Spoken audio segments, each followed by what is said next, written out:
Welcome. We are so happy to have all of you here with us this evening. I'm Christy Norris, the director of Carolina K-12 at Carolina Public Humanities, and we're really looking forward to tonight's program, hosted in partnership with the North Carolina Museum of History and the Orange County Community Remembrance Coalition. My colleague Paul Benici, who's behind the scenes there, will put information about all three of our hosting organizations in the chat box for you. So please do check out each of our websites. All of us offer some great resources, future programming, so make sure you check out the sites to see what's in store next. We are joined tonight by a really diverse audience, including about half of you being our state's heroes, our K-12 teachers. And so to all of you K-12 teachers joining us, thank you for your service. We know this has been one of the most difficult years likely of your career. So know that we appreciate you and we value you and everything that you do for our state students in the classroom. And we're also joined by community members, those of you who are just lifelong learners and you understand the importance of learning and facing our shared past together. And we welcome all of you into this space of learning tonight. So tonight we turn to the 1870s, but I first just want to ground us in a little bit of intention as to why we shine a light on this history, especially since there's been a lot of debate about the role of history and history education in particular, what history we should tell and how we should tell it. There's been a lot of talk lately about patriotism and a questioning of whether and how it belongs in our national historical dialogue, whether and how it belongs in our K-12 classrooms of all levels of classrooms. And I think the incredible poet Amanda Gorman beautifully stated it best when she said, "Being American is more than a pride we inherit. It's the past we step into and how we repair it." So tonight, we look to our state and nation's history, to our complicated past, not in the spirit of shame and blame, but to learn, to seek out the resistance and the hope, and to use that to move us forward. Because in the words of Dr. Hassan Jeffries, hard history is not hopeless history.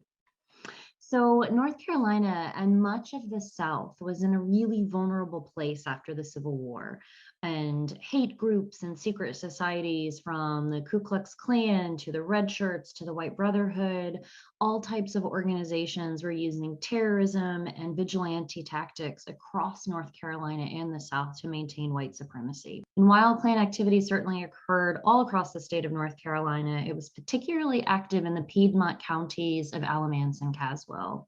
And so before I introduce our panelists tonight, I first just want to introduce the story of a man named Wyatt Outlaw, who was from Alameda County and became the first Black town commissioner and constable in Graham, North Carolina. And while his story does end in a really horrific example of the realities of this time, his story also defies the odds in many ways. Wyatt was born into slavery near Union Ridge around 1820, but as was the case with many enslaved people, he refused to accept this and demanded more for his life. In 1864, as one of our panelists this evening, Dr. Freddie Parker, would say, Wyatt Outlaw stole his freedom back and escaped. And he further exemplified courage by enlisting in the 2nd Regiment of U.S. Colored Troops. He was with the troops until 1866 when he was discharged and returned to a devastated North Carolina. But he found work as a carpenter and became a leader in the local Black community. He organized the local chapter of the Union League. And for many of you who smartly asked questions about finding the stories of resistance during this time, those stories of pushback that are so important, the Union League is an absolutely fantastic example. It was set up by the Republican Party to build its base, and the Union League's membership was primarily composed of those formerly enslaved and newly freed. And so Union League meetings really varied by location, but often involved calling out white supremacy. And throughout North Carolina and the rest of the South, many Union League chapters sanctioned or even conducted acts of violence, retaliation against whites and their property. So yes, although we don't tell those stories as much as we should, Black folks resisted and did fight back. So now in truth, unlike many of his counterparts in other counties in North Carolina, Wyatt Outlaw didn't advocate Union League violence or retaliation from his branch, and he actually strongly counseled against such action. He was known as being fairly moderate, extremely polite, intelligent, industrious, a rational man. And he was said to have gotten along well with people of all races. And his purpose in starting the local chapter of the Union League was mainly just because he wanted to raise funds for a church and a school, yet another admirable thing about him. But unfortunately, his creation of this local chapter, his leadership role within Graham and Alameda County as a commissioner and a constable, was more than the very active and very violent white brotherhood could tolerate at the time. On February 26, 1870, a widowed Wyatt Outlaw was pulled from the home he shared with his children and his mother and lynched in downtown Graham. The North Carolina governor at the time, William Holden, actually ordered his murderers to be arrested and condemned for the actions that they had taken. He accused the Klan at the time of using terror tactics to suppress the vote of newly enfranchised African Americans and also white Republicans. For this, the governor was impeached. Yet these events that so openly illustrated Klan atrocities and the ways in which government was so tied up in it, it did at least mark the beginning of an important governmental action regarding Klan atrocities, which is where we'll be focusing our attention tonight. So in January 1871, the US Congress convened a committee which took testimony from witnesses about Klan activity across the South. The results were published in 1872 in 13 volumes. Volume 2 is on North Carolina, as well as the report of the trials in the United States Circuit Court that was held in Raleigh, North Carolina. So tonight we have 3 incredible scholars and a wonderful facilitator who are going to shine a light on this historical record and lead us in learning about the activities of the KKK and other hate groups in the late 1800s North Carolina, as well as the state and national governmental responses, and ultimately the KKK testimonies and trials themselves. We'll also examine the ways that this complex history is still with us today, as it always is. This is history we can still touch, including the recent invocation of the resulting 1871 KKK Act in a federal lawsuit. And because of all of this, including remembering Wyatt Outlaw, this is all one small way that we can step into the past in the spirit of repairing it. That is our purpose for tonight. So with that, I'll ask our panelists and moderator to join me on camera so I can introduce them and get us all going this evening. Hey, gentlemen, thank you for being here with us tonight on this very beautiful spring evening here in Chapel Hill anyway. So I'm going to start tonight. I want to go ahead and quickly introduce all of our presenters this evening. And I'm going to start with Mr. James Williams, who is so busy in his retirement from being the public defender for District 15B in Orange and Durham counties that I just can't possibly list his entire bio and what he's doing. But what you should know for tonight is he's the chair of the North Carolina Commission on Racial and Ethnic Disparities, and he's also the co-chair of the Orange County Community Remembrance Coalition, who is one of our co-hosts tonight, along with the North Carolina Museum of History. And I need to give credit to you, Mr. Williams, because it was you who came to Carolina K-12 and the museum with this wonderful idea, and you advocated excited for this topic to be covered. So we appreciate you for so many things, but also for that. So thank you. And Mr. Williams is going to be serving as our discussion facilitator in just a bit. He's also a really knowledgeable scholar himself. So we appreciate you for being here and for always elevating this history. So thank you. Each of our three panelists tonight are going to lay some groundwork for you guys to start with, and a little bit of a mini lecture, just a 10 to 12-minute mini lecture talk from each of them. And they're going to just set the stage with what they think that you really need to know about this history. And so our panelists tonight include Professor Ted Shaw, is the Julius L. Chambers Distinguished Professor of Law at UNC Chapel Hill. He is the director of the UNC Center for Civil Rights, and he also teaches courses in civil procedure and advanced constitutional law. We look forward to his joining us later. Dr. Glenn Henson here teaches in both the Department of Anthropology and the Department of American Studies at UNC Chapel Hill, so he's not busy at all. His research interests include a focus on African American expressive culture, such as music and poetry and faith, and also trauma-informed ethnography. And I know that this is something that so many of you who are K-12 teachers joining us tonight are interested in. So many of you are always asking, when we cover this history, how do we make sure we don't further traumatize our students? So that's also really important work and a really important consideration. And last but never least is Dr. Freddie Parker, who will start us off this evening. He is Professor Emeritus of History at North Carolina Central University. He's also the author of several books, including Running for Freedom, Slave Runaways in North Carolina, 1775 to 1840, and Stealing a Little Freedom, Advertisements for Slave Runaways in North Carolina, 1791 to 1840.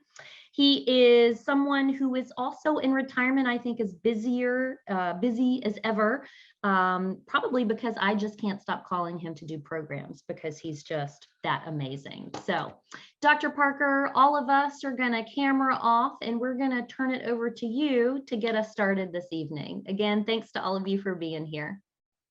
Good evening. Thank you, Christy. And good evening to all of you on this Zoom event. I too would like to thank Attorney James Williams for bringing the idea of this important and little exposed and often neglected part of the state's and the nation's history. So thank you, Attorney Williams. I think that all of you who listen to these speakers this evening will leave uttering the words, you know, yesterday continues to live in today. Our present state of affairs in so many ways is a reflection of a past that continues to haunt us every day. My task this evening is to briefly look at the advent of violence in post-Civil War North Carolina against the formerly enslaved, to speak briefly about the origins of the Ku Klux Klan in North Carolina, explore the basis of their existence, which was to terrorize anyone, any institution, and any organization struggling to move North Carolina and the nation from the vestiges of an institution that enslaved nearly 4 million Black people. Additionally, I will examine the murders of Wyatt Outlaw and John W. Stevens, and conclude by focusing on the resulting Kirk-Holden War of 1870 and its aftermath. After slavery ended in 1865, it was difficult for Southern whites to move forward. And so resistance to emancipation became the order of the day. And unfortunately, violence seemed to have been the answer to most situations that confronted them. John Hope Franklin explained it best in his book, The Militant South.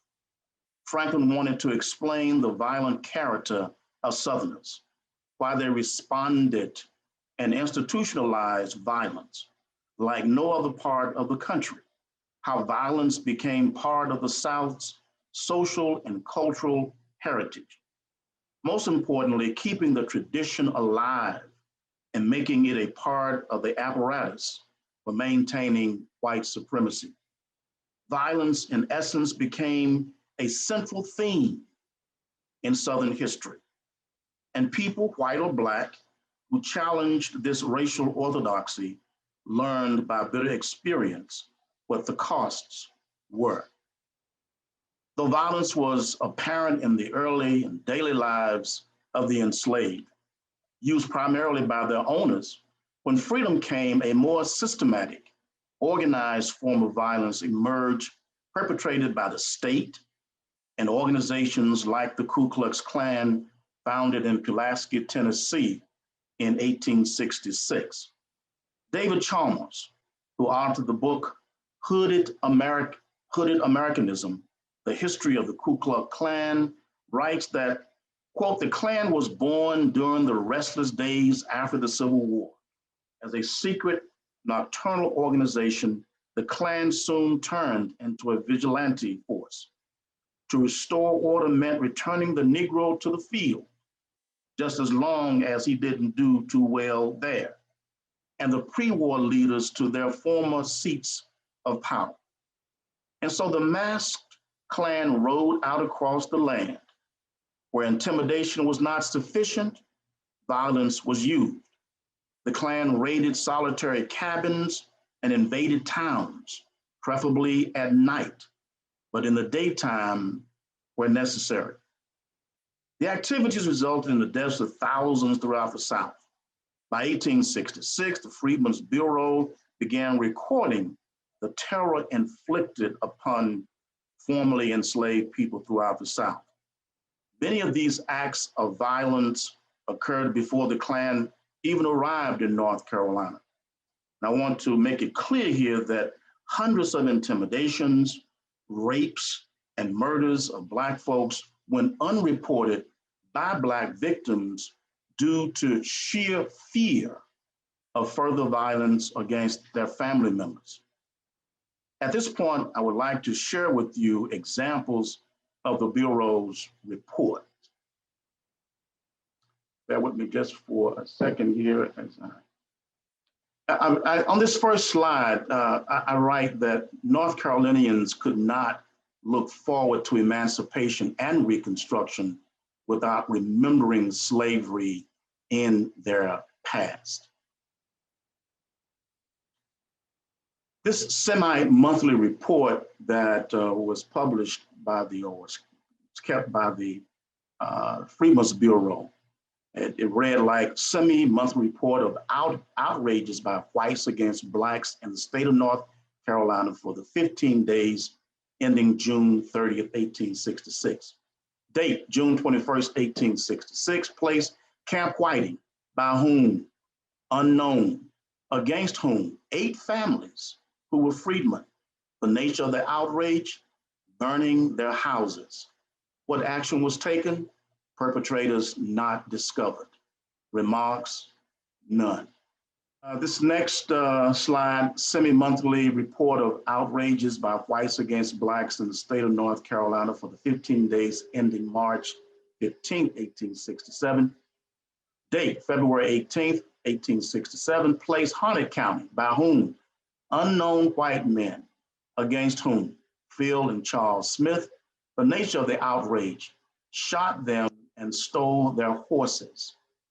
Action taken: the civil authorities attempted to arrest the white men, but they escaped to some other part of the state. This next one, dated March 9th, 1867.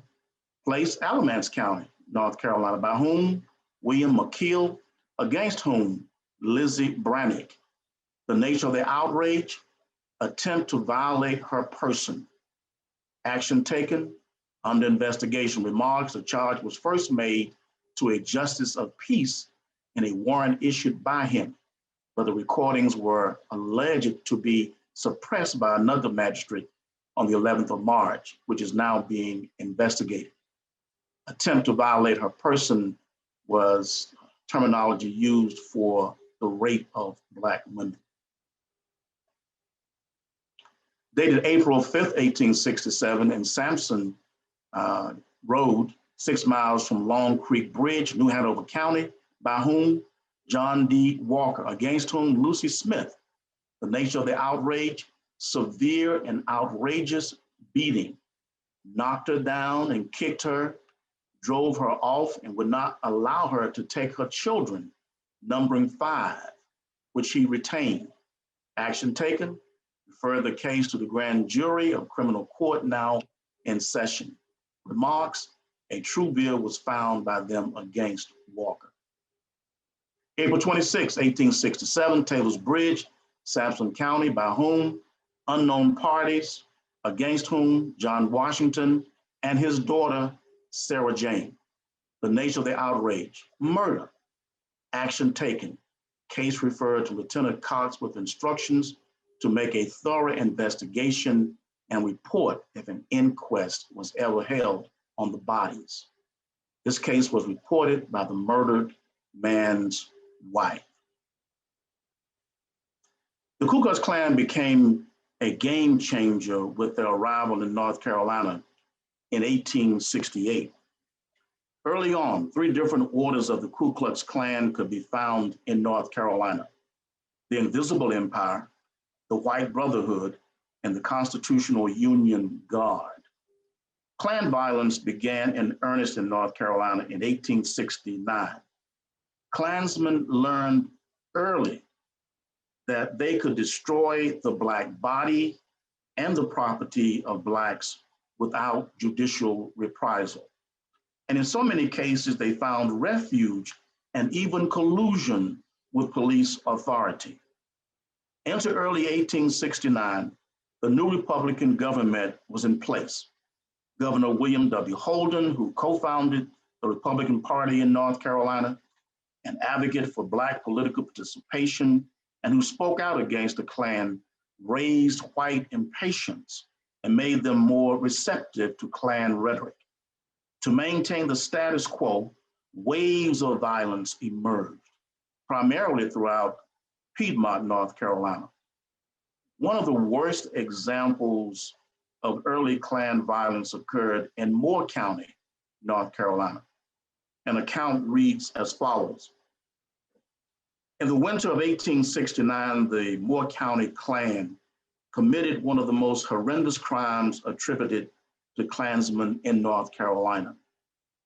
At approximately 11 o'clock on a cold night, at least 13 disguised members of the Moore Klan burst into the home of Daniel Blue, a Black man, and indiscriminately started shooting. When they were finished, Blue lay upon the floor, shot but not mortally wounded. His family, however, was not so lucky. The Klansmen shot and killed Blue's pregnant wife and 4 of his 5 children.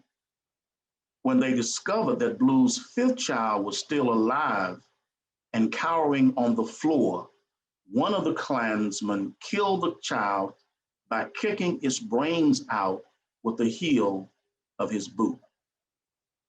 In an attempt to cover up their crime, the culprits then set fire to Blue's home with the bodies of his family still inside. The Klan never identified any specific reason for its attack on Daniel Blue and his family. But this crime surely did intimidate and terrorize African Americans in the area. In 1869, no less than 15 murders occurred in Chatham, Alamance, Orange, and Caswell counties. All were attributed to the Klan, and between 1869 and the spring of 1870, the Klan hanged 5 Black men in Orange County alone. We know the names of 4 of these victims: Dan Morrow, Jeff Morrow, Woods Wright, and Cyrus Guy. A series of events by Republicans, including Black politicians who served in the Constitutional Convention of 1868, enraged the Klan in North Carolina. Added to this, the election of 1868 and legislation passed by the Republicans in 1870 pushed the Klan beyond the pale.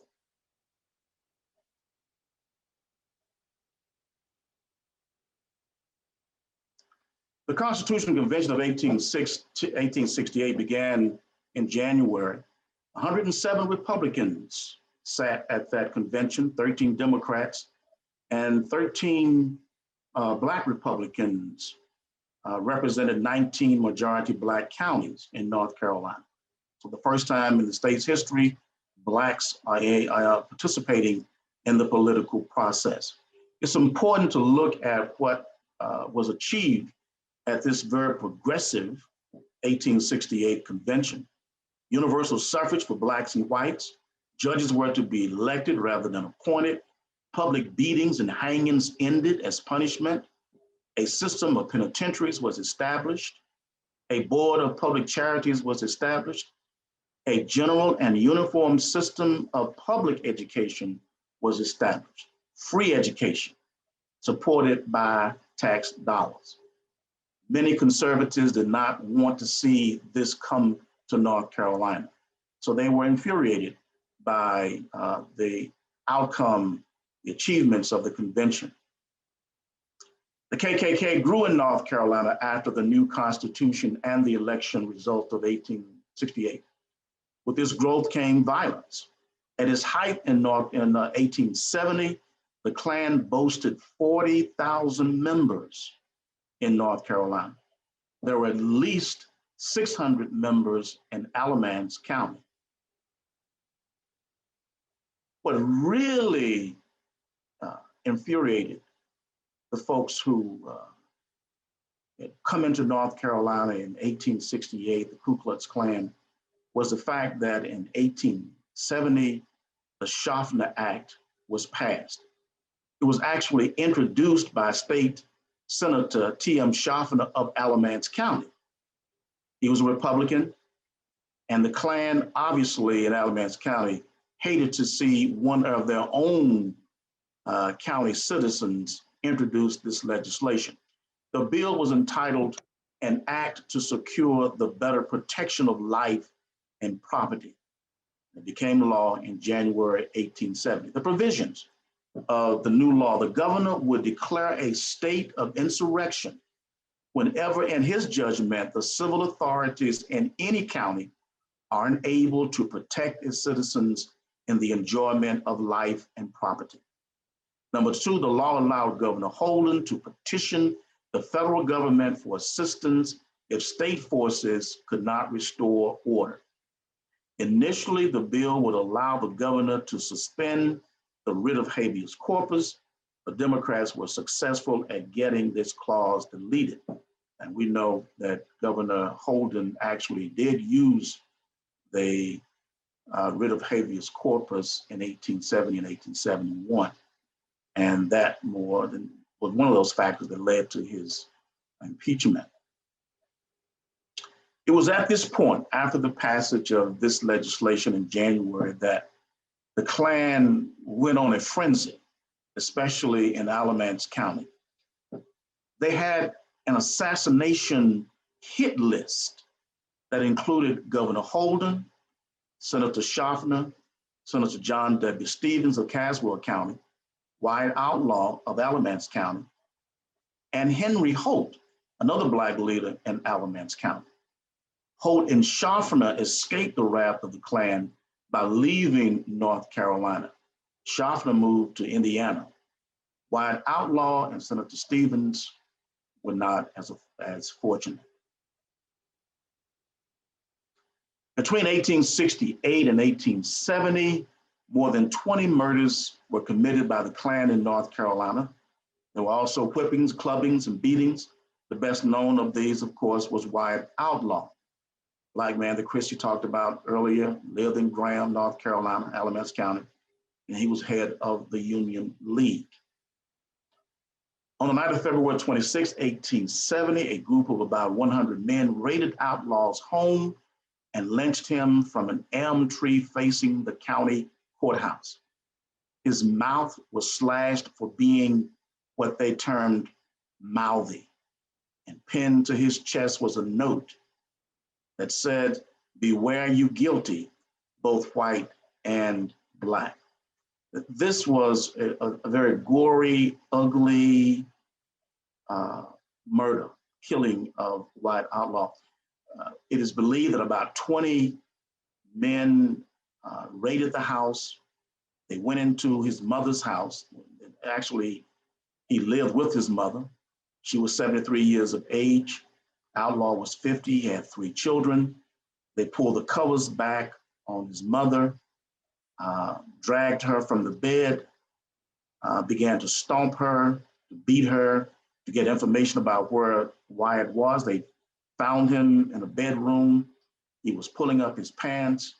They knocked him down, began to beat him, and eventually dragged him out and carried him a few hundred feet away, 100 yards away, and they lynched him in what is now the square, and they're in Graham. Actually, the site where that statue is that we see there today, a statue of the Confederate soldier. And 44 years after the killing of Wyatt Outlaw, that statue was erected. The second notable killing was that of John David Stevens. Stevens was a white Republican. He was a state senator, a Union leaguer from Caswell County. He and Wyatt Outlaw were friends. He was sentenced to death by the Ku Klux Klan and killed in the Caswell County courthouse on May 21st, 1870, 3 months after Outlaw was killed. This too was an ugly, gory affair. Actually, Stevens and an individual who had planned to run for sheriff of Caswell County, he was actually a Democrat, and Stevens believed that he could bridge this gap between Democrats and Republicans if he supported this man for sheriff. And they agreed that they would meet downtown on this day in the courthouse. Well, when they got to the courthouse, went into a room on the first floor, 15 Klansmen were waiting for Stevens. And it was there that they actually held a short trial, found him guilty, and they put a rope around his neck. One of the Klansmen stabbed him twice in his neck, another stabbed him in his heart, and of course he died. It was agreed that they would come back. This was in broad daylight. It was agreed that they would come back later and move the body and bury it. As it turns out, Stevens' wife was really upset because he had told her earlier that he had been threatened and he believed that they were trying to kill him. Nevertheless, he went down to the courthouse, and as it turns out, she sent his brothers down. Brothers went down along with a group of Black men to find him. They could not find him. They came back the next morning, found his body. And after that killing, the governor went into mad mode. Now, these actions by the KKK led Governor William Holden to declare martial law in Alameda and Caswell counties. And it led to what has been dubbed the Kirk-Holden War. Actually, before the governor placed the counties under martial law, he went to a number of people, state officials, federal officials, trying to get some advice about what he should do. And most of them said that he should remain cool, should remain calm, because he wanted to get troops there. He had asked the federal government to send in troops. The federal government did not send in troops like he thought they would. He believed that the people of North Carolina would side with him and want to fight the Ku Klux Klan. He was wrong, but eventually he decided that martial law was the only way to deal with this issue. Not only that, but to bring in troops. And as it turns out, he began to ask people in the western part of North Carolina if they could raise a regiment, a militia, to come down and deal with the problem in Caswell and Alameda counties. As it turns out, most of them said that this would only further agitate problems between Democrats and Republicans, but eventually he was able to get George Kirk, who agreed to come in. Kirk was formerly in the Union Army, and of course he was appointed by Holden to bring peace and order to these counties. They raised approximately 700 troops. Actually, some of those troops actually fought under George Kirk during the Civil War. So he actually brought in about 300 of those 700 troops and so-called invaded Yanceyville. And it was there that on July 18th that he began immediately to arrest people. And eventually 100 men were arrested. Governor Holden did suspend the writ of habeas corpus, kept some of these individuals in jail for more than a month. Many believe that Holden had gone entirely too far. He disobeyed court orders and arrested people who simply opposed him, they said. At the same time, he was doing all of this, an election was held in August of 1870, and the Democrats took control of both houses of the General Assembly. Republicans underestimated the life source, the actions, the ideas where people were in North Carolina regarding race. And Republicans really believed that they would win like they had won in 1868. So Holden's actions led to his impeachment and removal from office in March of 1871. 8 articles of impeachment were drawn up against him, all related to his so-called reign of terror in 1870 to ensure that rights were protected. So-called radical rule in North Carolina lasted just a short while, only from 1868 to 1870. By 1870, home rule was restored, and with the removal of Holden in 1871, North Carolina had redeemed itself. Picture there, rather actually, this is a North Carolina historical marker for the Kirk-Holden War. In April of 2011, 140 years after he was impeached, Governor Holden was pardoned by the North Carolina Senate. The vote was 48-0 in favor of his pardon. Senator Floyd B. McKissick Jr., an African-American Democrat from Durham, said the conviction was repugnant in every respect, and justice demands that it be reversed. Thank you. The stories laid out by Dr. Parker are essentially what prompted federal engagement. Following years when the promises of emancipation were so roundly shattered by all of these waves of supremacist violence. This was a period of time, and I think this is an important addendum. This is in a period of time when Black folks bravely and joyfully seized new opportunities to exercise political power, to pursue education, to resist economic exploitation. Every aspect of this, as Dr. Parker demonstrated, was perceived as a threat, not only politically, but also because in this declaration of selfhood, in this declaration of humanity, was a challenge to the basic tenets of white supremacy.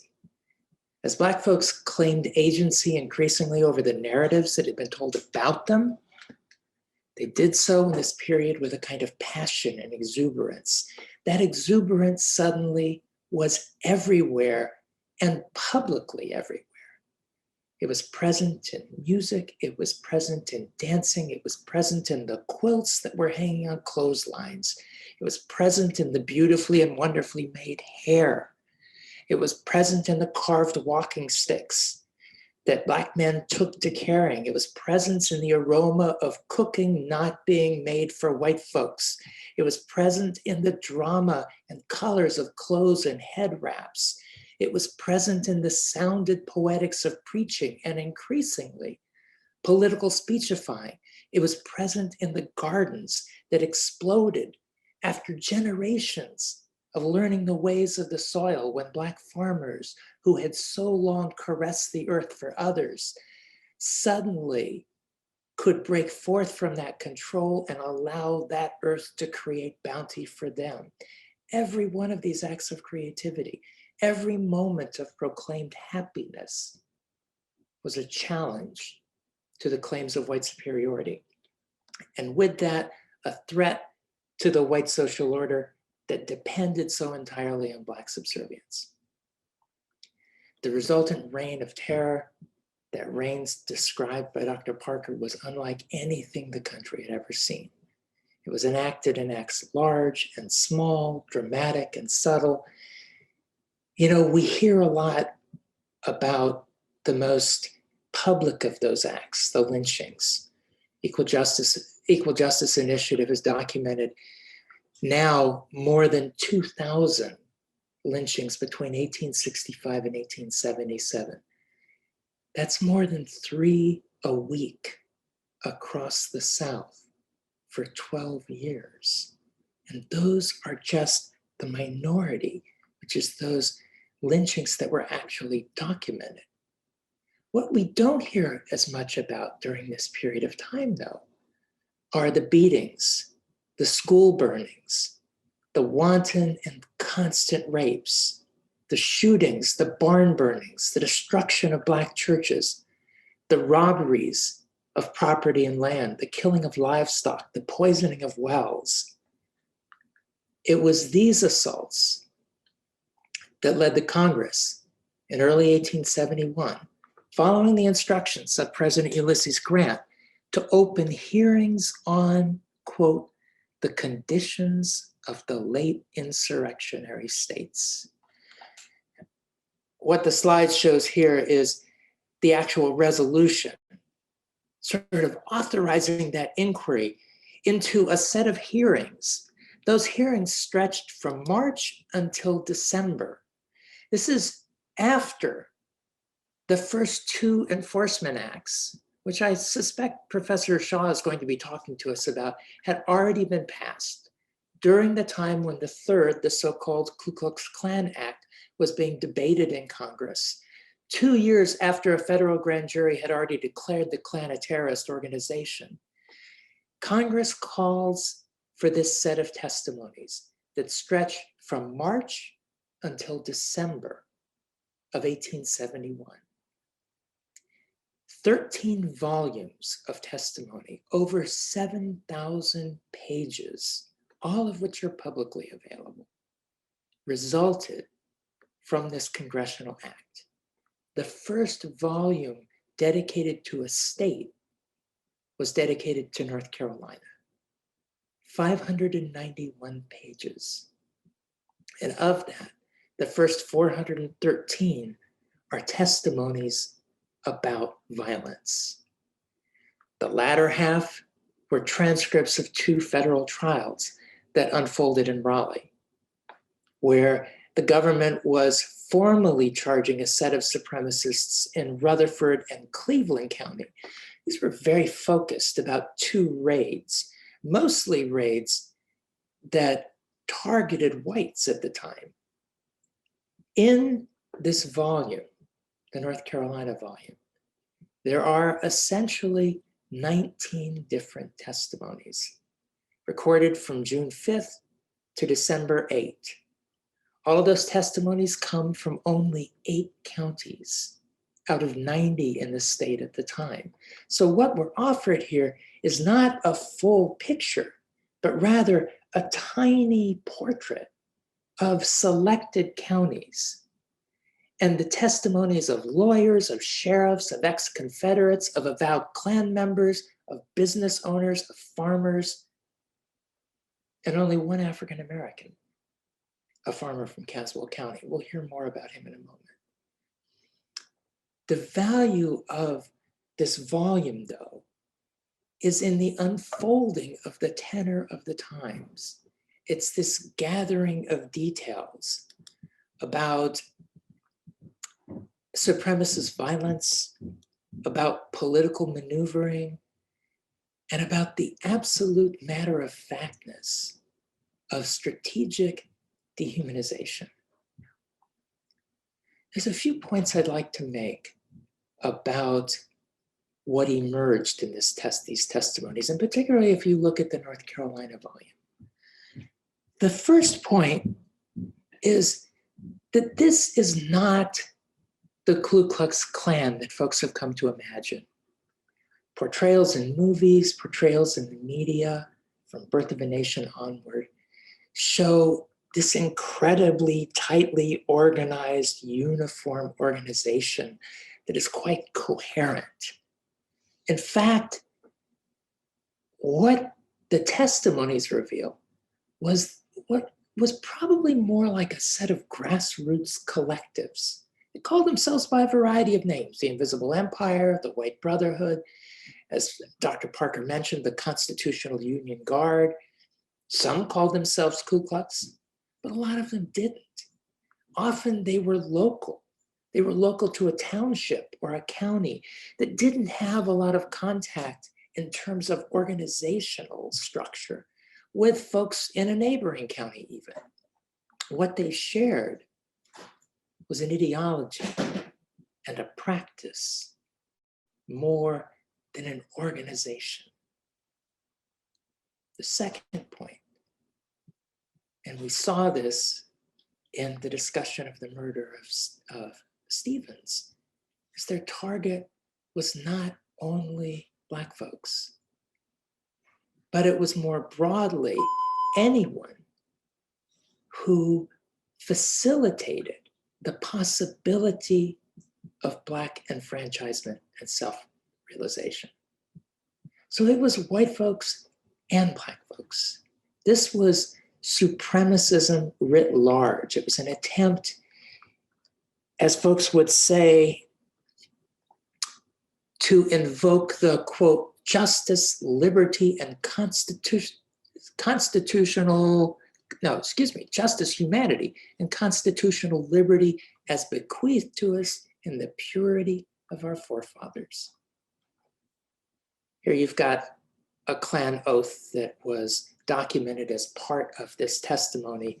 If you look at the second of these tenets, we oppose and reject the principles of the radical party, i.e. the Republicans.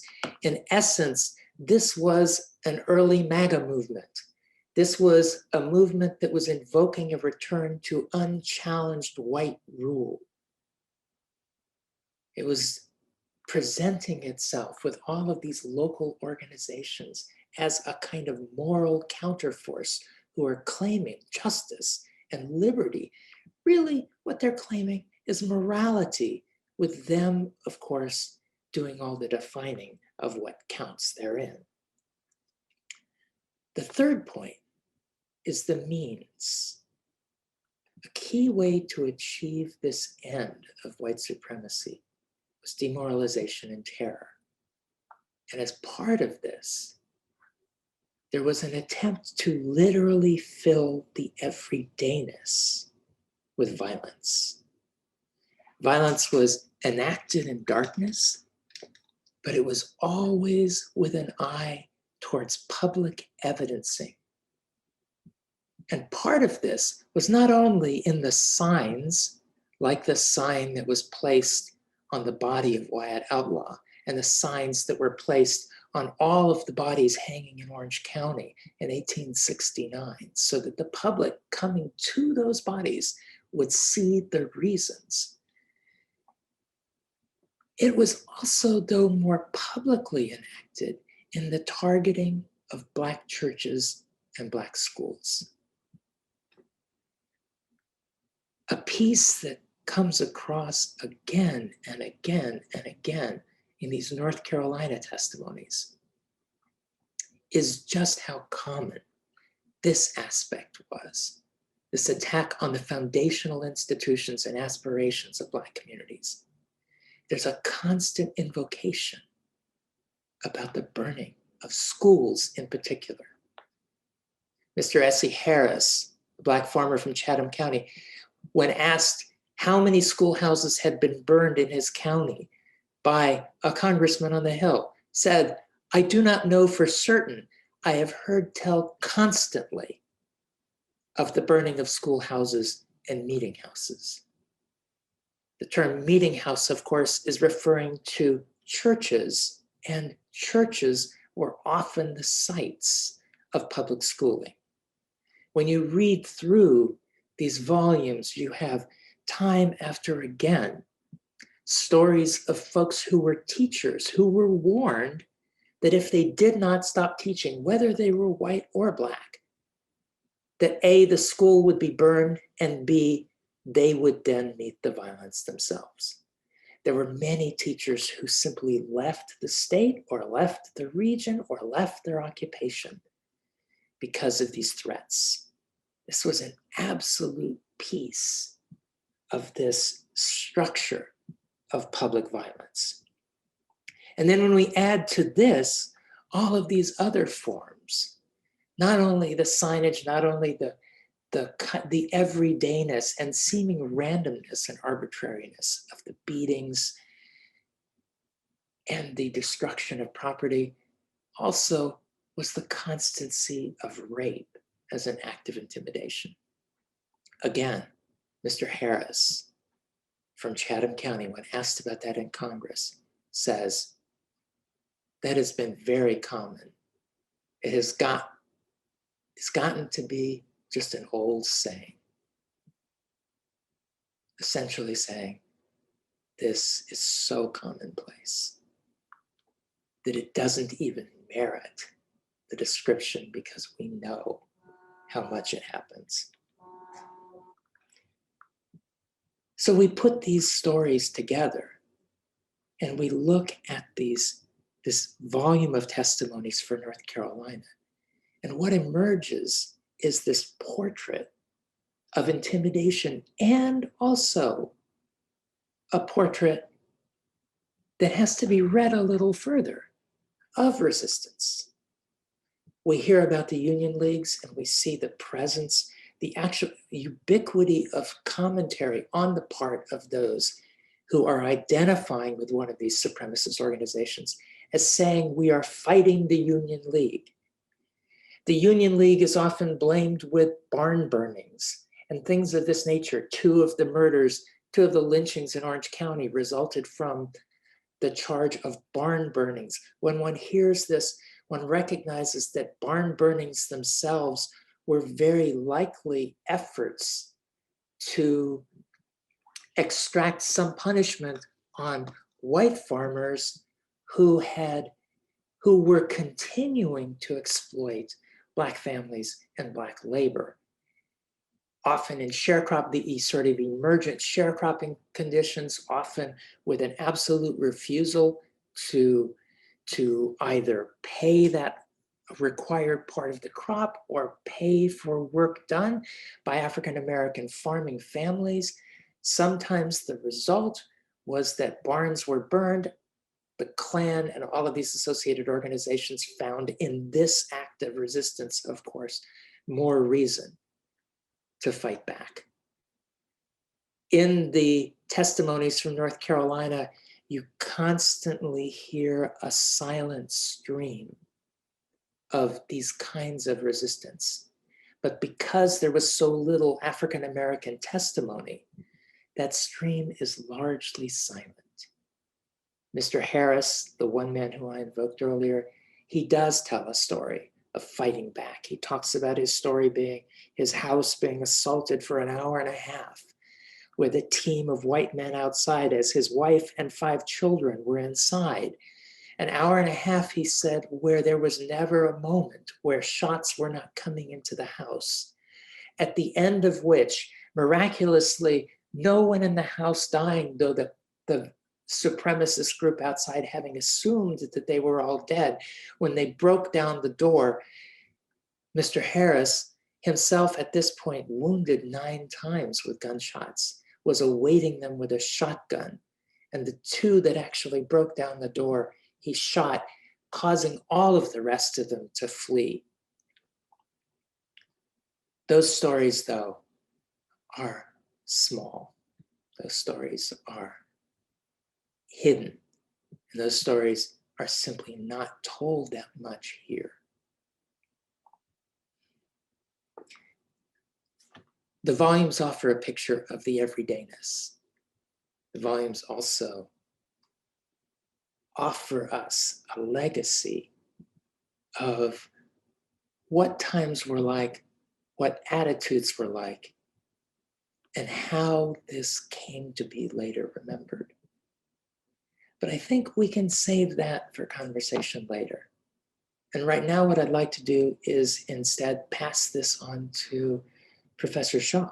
So I remember some years ago when I was working, as I did for about 25 years for the NAACP Legal Defense and Educational Fund, headquartered in New York. And there was an exhibit at a small art gallery. And the exhibit was one in which there were photographs of lynchings. And eventually those photographs were published in a book called Without Sanctuary, Lynching Photography in America, which is not an easy book to look at and read, but it's a powerfully important book in part. And by the way, this was published by Twin Palms Publishers in the year 2000. It's, as I said, very much worth looking at. Here's one of, John Lewis did a foreword to it. Those of us who knew him and worked with him miss him dearly, particularly these days when so much that he and others fought for is at risk. But here's the reason I raised this book. If you look at the photographs, the story of lynchings in America is not one that reflects what we were taught. I'm being presumptuous when I say we. Certainly what I was taught when I was younger, to the extent that I was taught anything. And what I mean by that is I thought about lynchings as a dozen people, maybe 25 people, sometimes smaller amounts, taking somebody into the woods in the dark of night and hanging them or setting them on fire, terrible things. And indeed, some lynchings were like this. But what this book demonstrates and reflects is that many lynchings were public events. And when I say public events, I mean men, women, children, lawyers, judges, business people, some of the most, in quotes, upstanding members of a community gathering together to kill Black people. And sometimes lynchings were carried out with white victims also, or Latino victims, others, but most of them were lynchings of Black folks. When you see the photographs here, you also see some of the pictorial images were turned into postcards. I could go on and on about this. I just think it's important for people to understand that lynchings were often thousands and thousands of people whole communities and towns turning out and killing Black people without due process, without the sanction of law.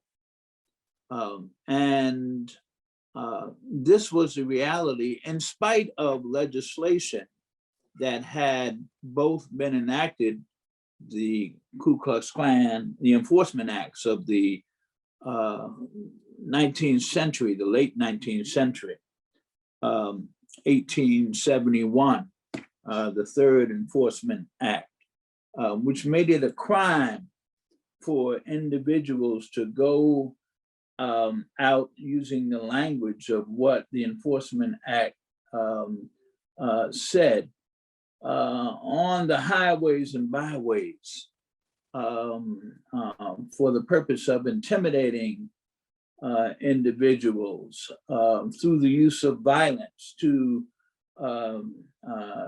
take away their civil rights, to deny them their civil rights. The Enforcement Act of 1871 formally designated as an act to enforce the rights of citizens of the United States to vote in the several states of the Union, provided for federal oversight of local and state elections, and if any two citizens in a town with more than 20,000 inhabitants desired it. The idea was that people's rights, civil rights, would be protected.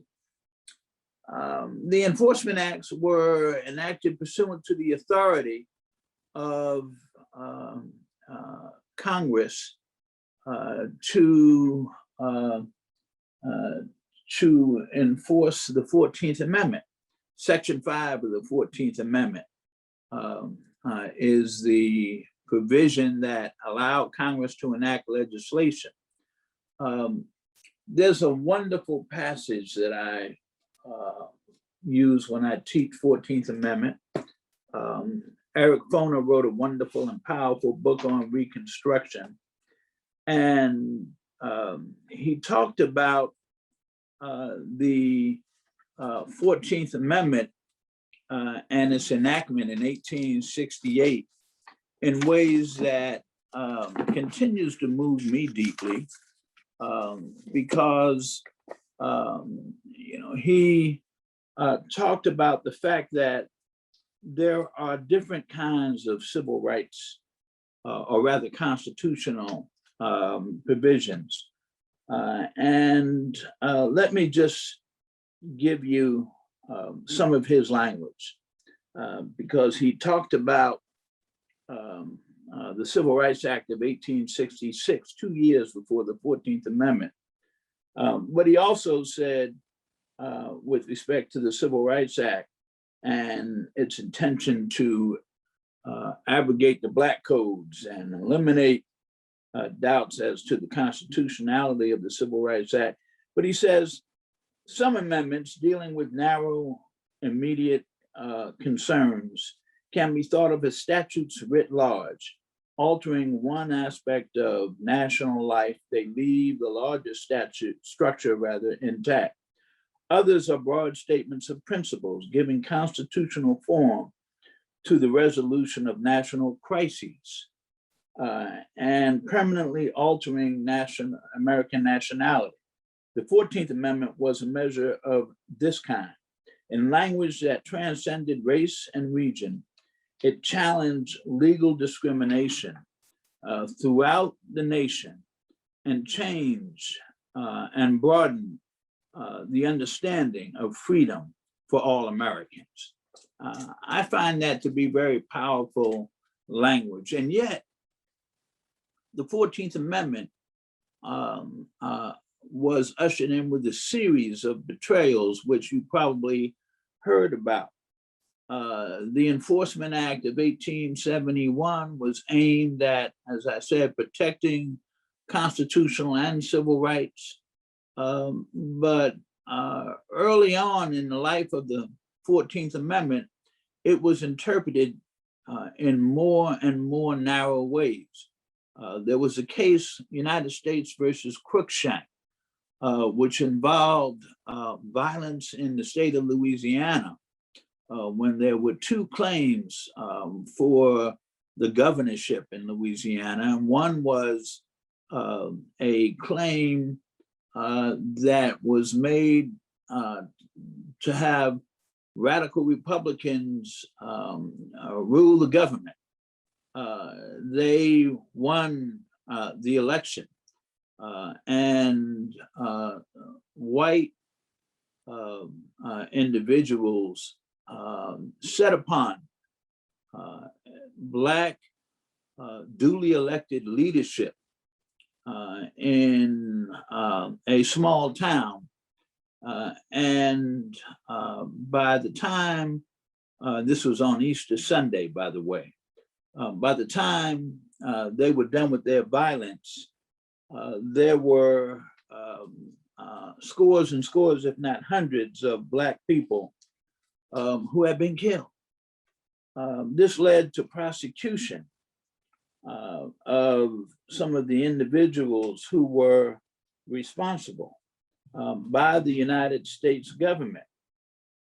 And it led to, and this was pursuant to the Enforcement Act, the KKK Act. And it led to a decision which narrowly interpreted that application of the Enforcement Act, and for that matter, narrowed the interpretation of the 14th Amendment. It was interpreted to require a level of proof in these prosecutions that would have been impossible, because the court found, in spite of the fact that the indictments were narrowly drawn and clearly made out allegations of racial discrimination, the Supreme Court found that the indictments were not adequately drawn, and basically ruled against the use of the law in this fashion. This was the beginning, or not only the beginning, but it was one of only a series of betrayals of African Americans, in spite of the fact that you had the Enforcement Act in place, in spite of the 14th Amendment. The Supreme Court repeatedly refused to view the 13th and 14th Amendments, for example, as having any interactive nature, refused to see the 13th Amendment as anything more than a ban against slavery, as opposed to an amendment that that prohibited the implementation of practices that reduced African Americans to effective slavery through badges and incidents of slavery. It set the stage for Plessy versus Ferguson, and also a long period of time in the 20th century, during which, by the way, African Americans attempted to win legislation that was never enacted, including under the Roosevelt administration, an allegedly liberal administration. It was liberal in many ways, but there was never a lynching law enacted. Roosevelt didn't want to take on the South in that particular way. And the KKK Act was basically, as was the 14th Amendment, almost unenforceable when it came to issues of race during much of the first part of the 20th century. You all know the story. You know the stories of Ida Wells Barnett, who wrote a book on lynching, Southern Horrors, a Red Record, Mob Rule in New Orleans and other places. If you're not familiar with, I hold up to you Ralph Ginsburg, 100 Years of Lynchings. And we can go on and talk about this era. And so these laws existed, but it wasn't until the 1960s. I mean, you think about the most infamous killings, the ones that we know about. But nonetheless, these laws were not really being applied, even though Black people were being, and white people eventually, who worked as comrades in the struggle against racial discrimination and violence, and who tried to win the right to vote. You know the stories, you know about Schwerner, Cheney, and Goodman. It wasn't until the 1960s that the Justice Department used the Enforcement Act to prosecute their killings in Freedom Summer in Mississippi in 1964. And you know about the stories of violence here in North Carolina in Wilmington. Kenneth Robert Jenkins, I'm sure you all know, has written about the Wilmington 10. Recently, if you don't know him, I invite you to know him. A reporter who has done important work in uncovering civil rights violations, Jerry Mitchell down in Mississippi, wrote a book, Race Against Time, which is about the efforts to reopen unsolved murder cases, most of which didn't receive the attention of the federal government and the federal courts when it came to the KKK Act and enforcing the KKK Act. Professor Shaw, could I ask you a question at this point related to both the KKK Act and kind of where we are today? You made reference, and I think this program was meant to be on this date, and by this date I mean April 13th. And I'd be remiss if I didn't mention this, because April 13th, 160 years ago, the Confederate soldiers attacked the United States of America by firing on troops at Fort Sumter.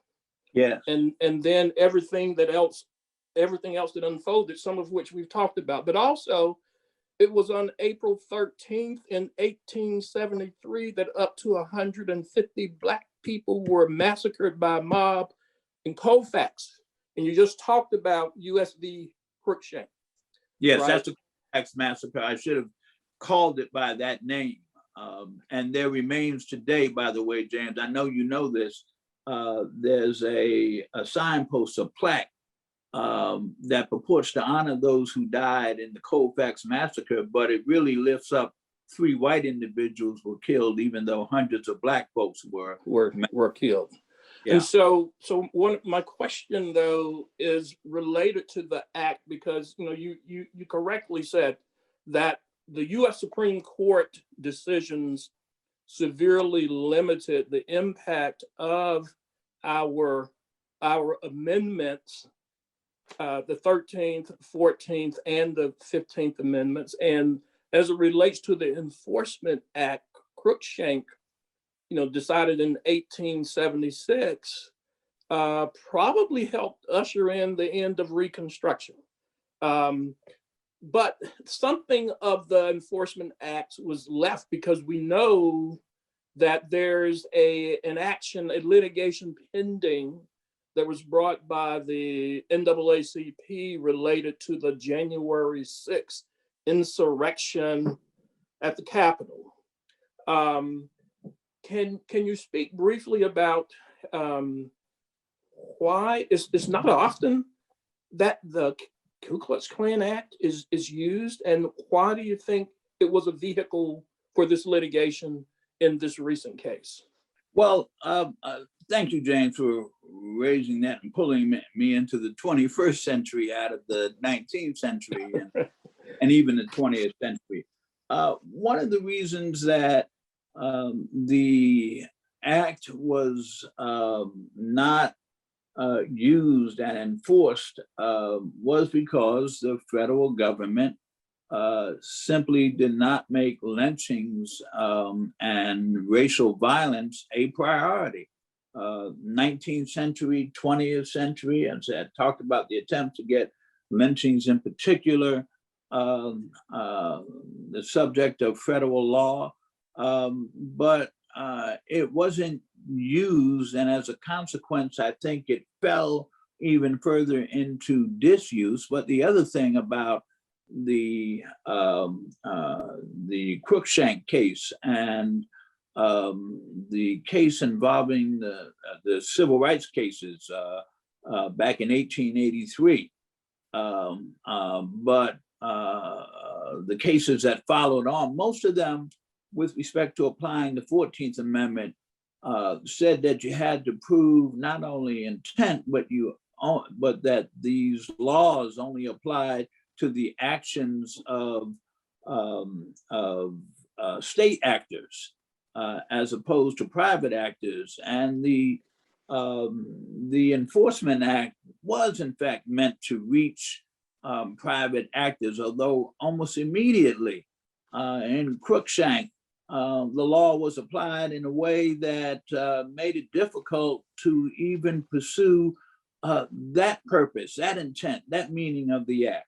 With respect to January 6th, the lawsuit filed by the NAACP is in fact a departure from the way civil rights lawyers have sought to vindicate rights. And it's going to be interesting to see. I'm sure, I know, we know, you know, James, that that the NAACP is going to face a motion to dismiss by these defendants. But I thought that in fact was not only creative, but it did reach back to try to recall some of the original purposes of the Enforcement Act, of the KKK Act, because there's more and more evidence which demonstrates that those who gathered on January 6th were primarily driven by white supremacist beliefs, and they were trying to have an impact on the result of an election in which many Black and brown people voted in ways that they did not like. So it is in some ways an attempt to resurrect an act that hasn't been used as I think it was originally intended. But I think it's going to be an uphill slog because the courts, the federal courts, and certainly the Supreme Court now, have become increasingly conservative, and it's difficult to win civil rights claims. So, right. Yes, yeah. Thank you. Thank you for that. So I'm going to go to some of the questions, some other questions from members of the audience, and some questions that were submitted prior to the event. And there are a couple related to the Ku Klux Klan, the composition of the Klan itself. Also, Dr. Parker, you referred to membership in the Klan at its height. You also made reference to some numbers in Alameda County, 500 to 600 members in that county alone. And one of the questions that we always hear was, who was it that's conducting all this horrible violence? Is it the lowlifes, or is it the lawyers and judges and preachers and law enforcement? And Alameda County is a good example, because the leader of the Ku Klux Klan there, and I want to know if this is an exception and so this question is to you, Dr. Parker, but to the rest of them too. The leader of the Ku Klux Klan in Alameda County was a person by the name of Jacob Long. He was a lawyer. He was a DA. he was a politically connected. I think he was a member of the legislature at some point.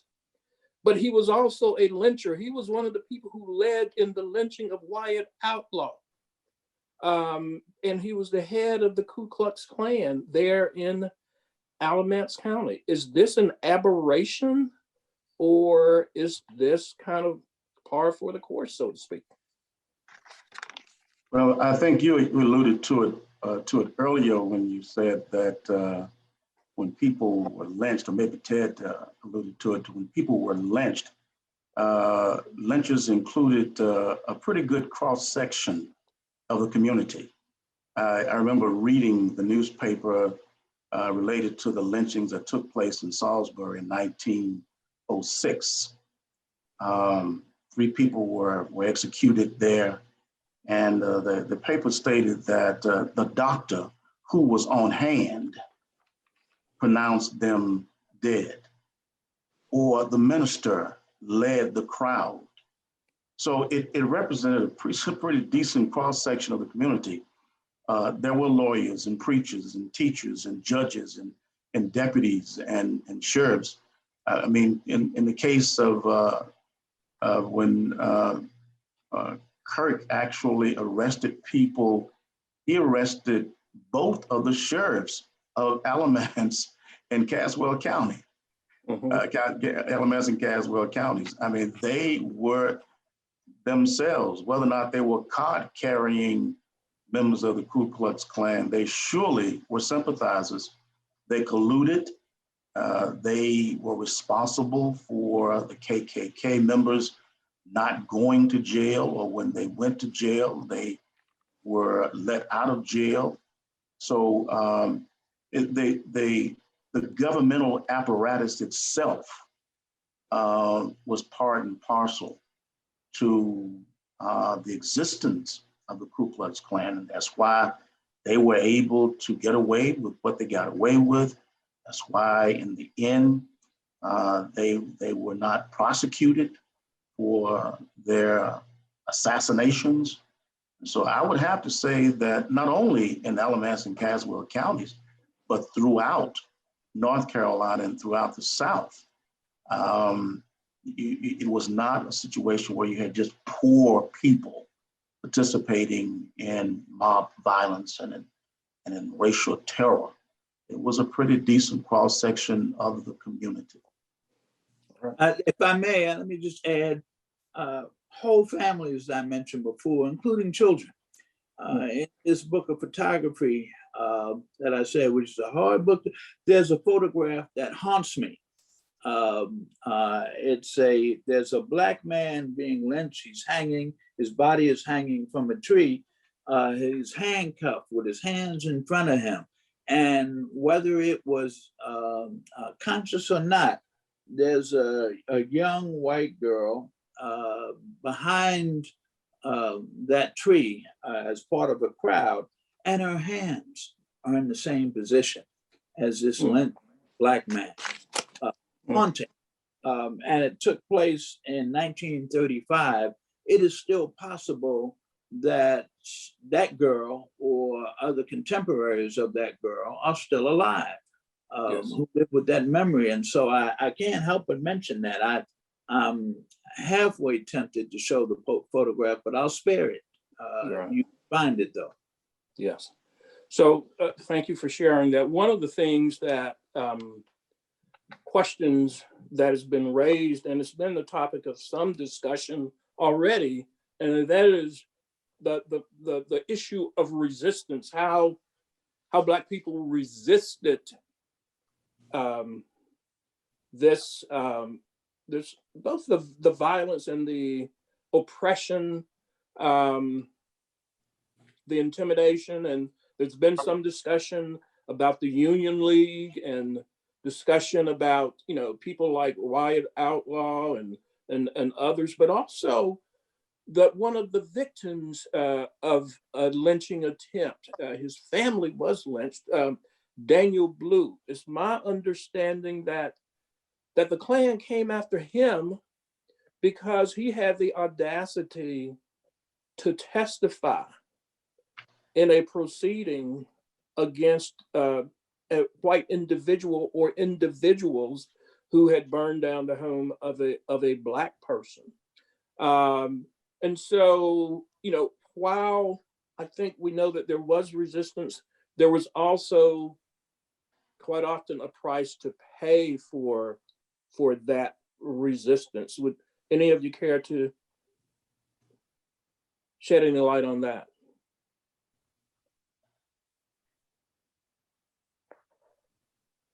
Well, you know, you may be talking, James, about resistance in the form of force.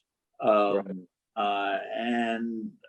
if so, I'm sure that there were people who resisted lynchings or resisted having family members taken by force, using force with varying degrees of success. But of course, much of the resistance came in ways in which Black people organize.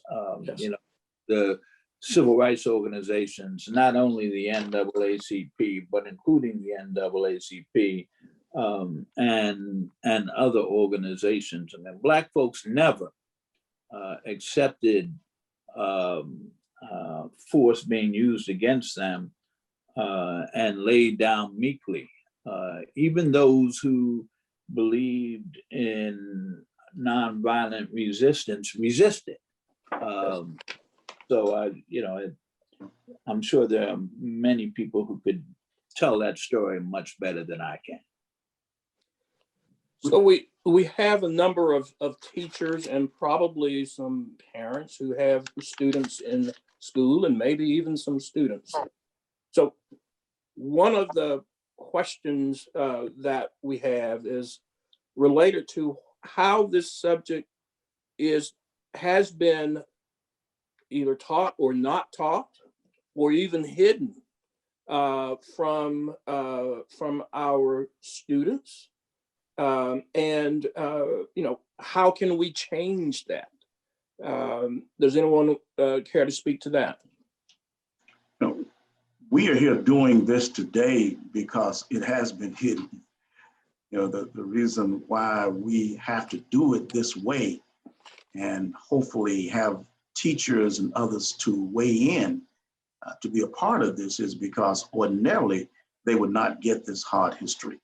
And the fact is we have not been getting it for well over 100 years in this country. And if Lieutenant Governor of the state today had his way, we surely would not get it. It has been suppressed. It has been left on the back burner. Teachers have been fired because they sought to teach a fraction of it. My high school teacher was fired because she asked her students in 1968 to read Man, Child, and the Promised Land by Claude Brown and Soul on Ice by Eldridge Cleaver. She was fired, never got a job back, and had to leave the state of North Carolina. So it surely has not been taught. And I think what we're doing here today is a tiny fraction of trying to fill that void. Yes. And related to the hearings, the Ku Klux Klan hearings themselves, one of the questions is related to the format of the testimonies. Were they held with an audience or were they closed? Were the results widely noticed? Did newspapers cover it? Was it made available to the public in some form or fashion? Glenn, do you know? Is Glenn still on with us? Yes, I can start with that a little bit. The newspapers did cover the hearings, though the hearings were not the subject of, there were not audiences there. So they were closed hearings. The materials were published in 1872, but these 13 volumes that they were published in were not widely disseminated. Newspapers, however, did cover the hearings, and in North Carolina, that coverage was depending on the nature of the newspaper. There were those who spoke about the hearings in terms of lies and perfidy, And there were those who spoke from Republican newspapers who spoke about the hearings in terms of the unfolding of truth.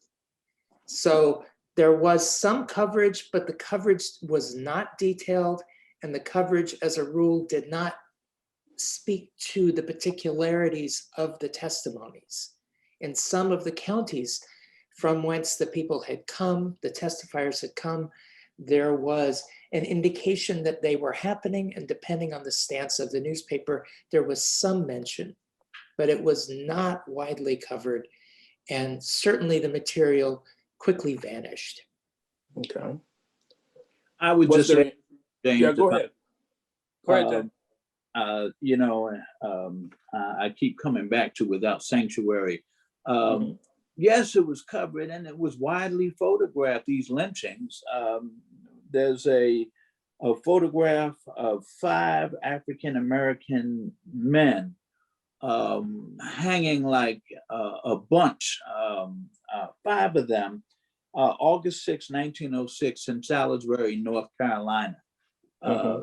It's not like these were undocumented lynchings. Another photograph, John Richards, January 12, 1916, in Goldsboro, North Carolina, with a crowd of men as he hangs from a tree.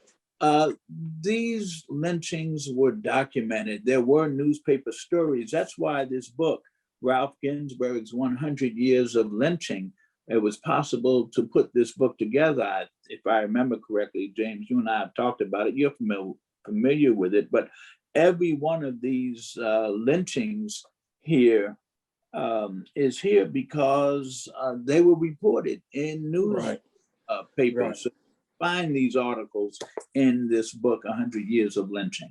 Right.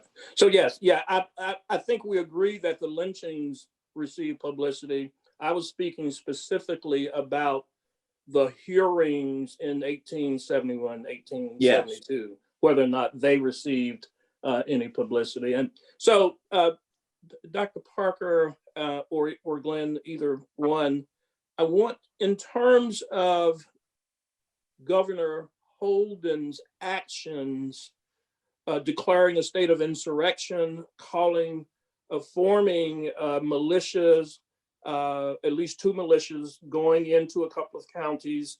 You know, a number of people, 100 or so people were arrested and charged.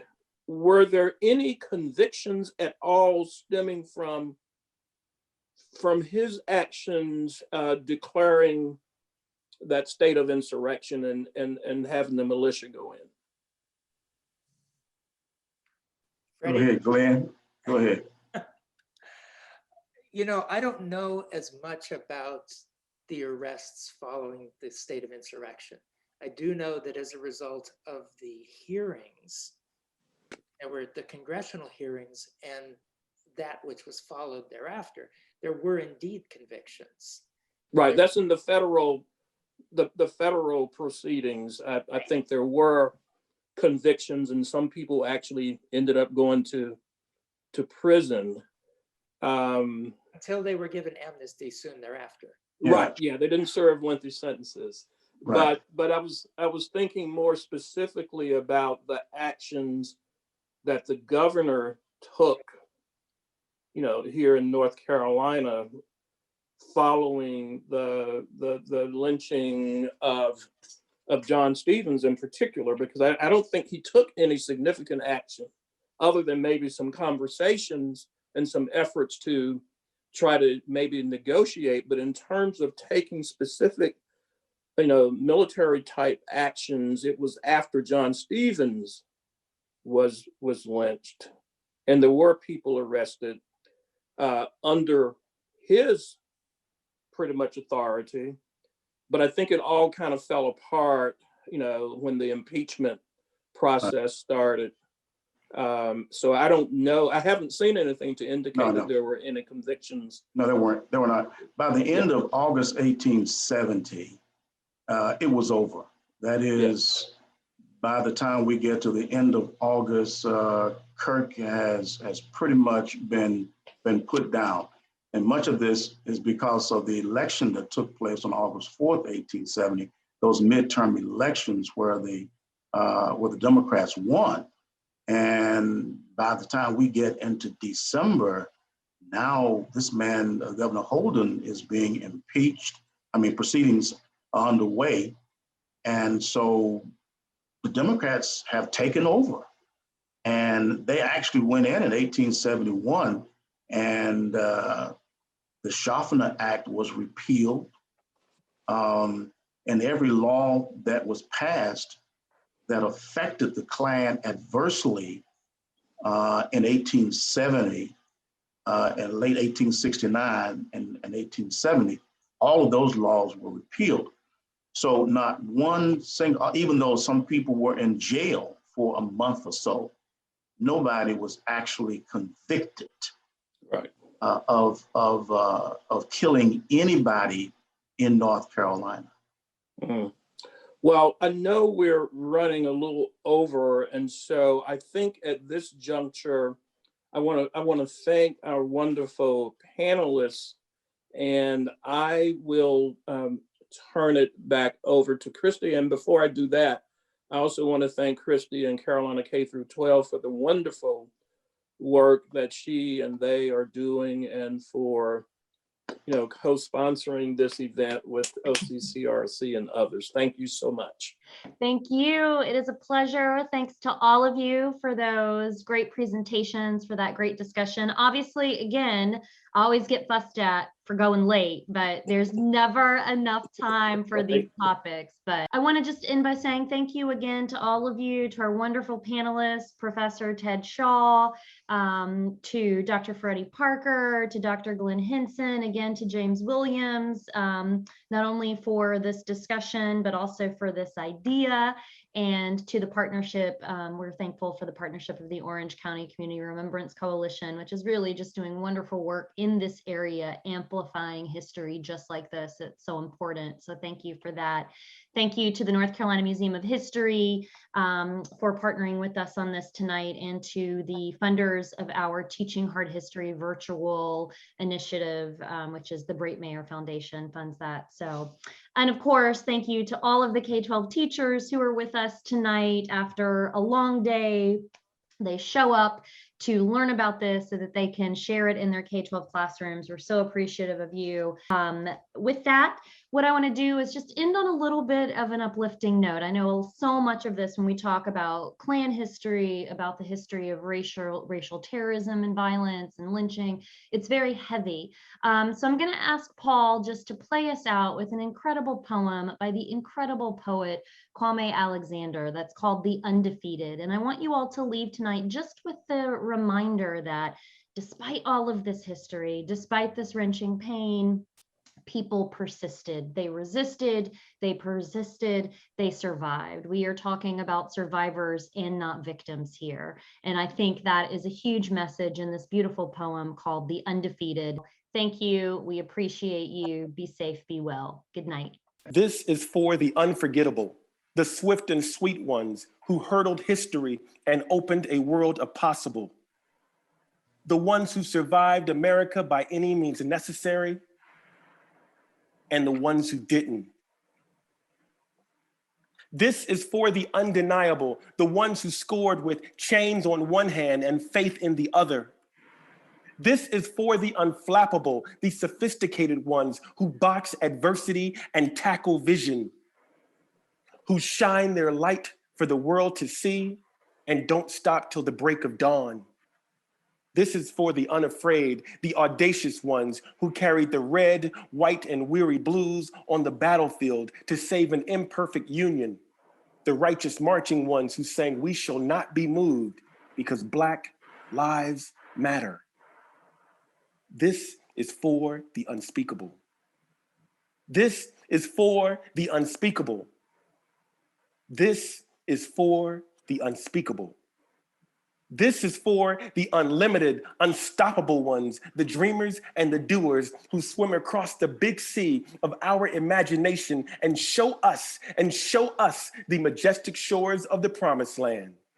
The Wilma Rudolphs, the Muhammad Alis, the Althea Gibsons, the Jesse Owenses, the Jordans and the LeBrons, the Serenas and the Sherrills, the Reese Whitleys and the undiscovered. This is for the unbelievable, the we real cool ones. This is for the unbending, the black is the night is beautiful ones. This is for the underdogs and the uncertain, the unspoken, but no longer untitled. This is for the undefeated. This is for the undefeated. This is for you and you and you.